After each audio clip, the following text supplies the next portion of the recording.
Hello, everybody. Let's read Can Machines Learn Morality?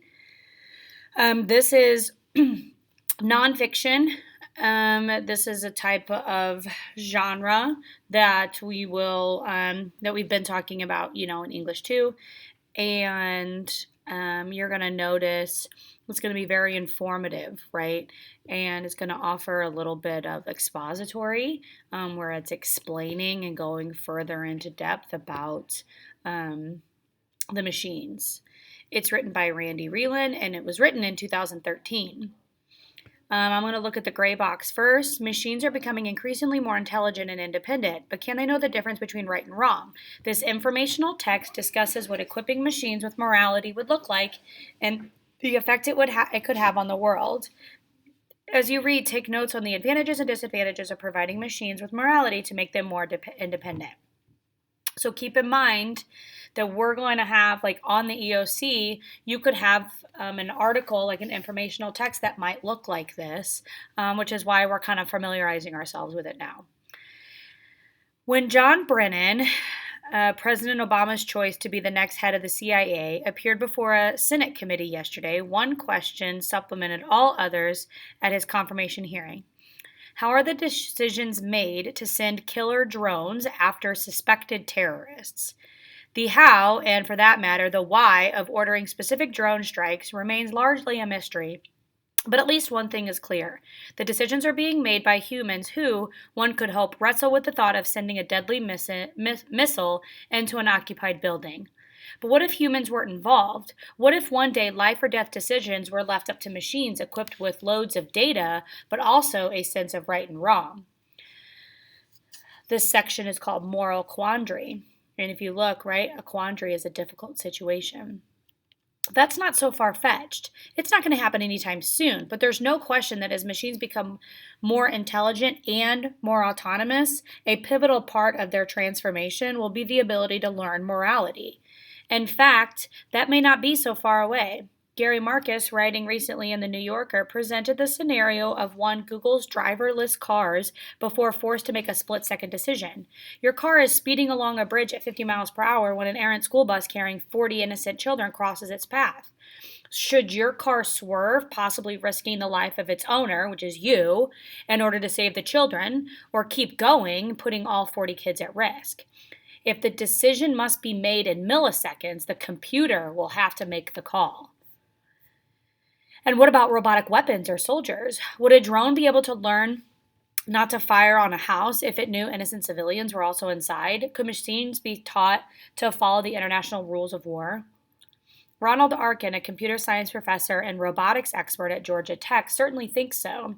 He's been developing software referred to as an ethical governor, which would make machines capable of deciding when it's appropriate to fire and when it's not.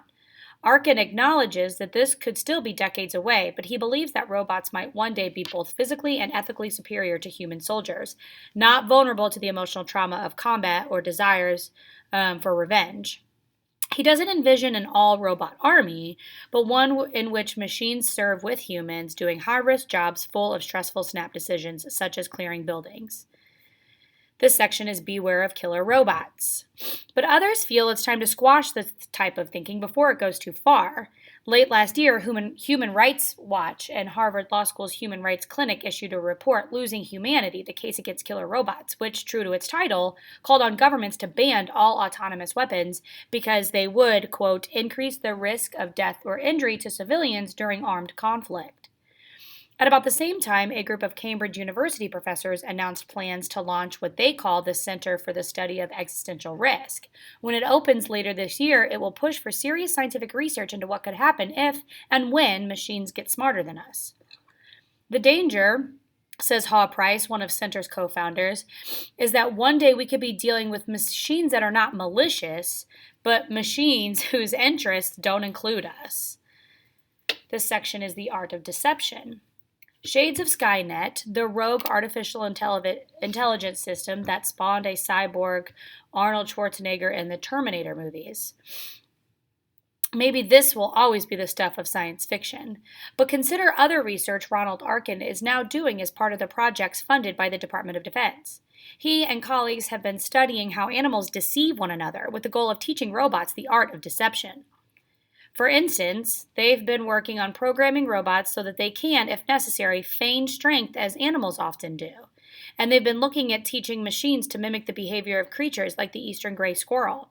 Squirrels hide their nuts from other animals, and when other squirrels or predators appear, the gray squirrels will sometimes visit places where they used to hide the nuts to throw at their competitors off the track.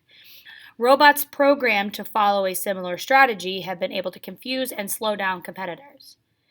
It's all in the interest, says Arkin, of developing machines that won't be a threat to humans, but rather an asset, particularly in the ugly chaos of war.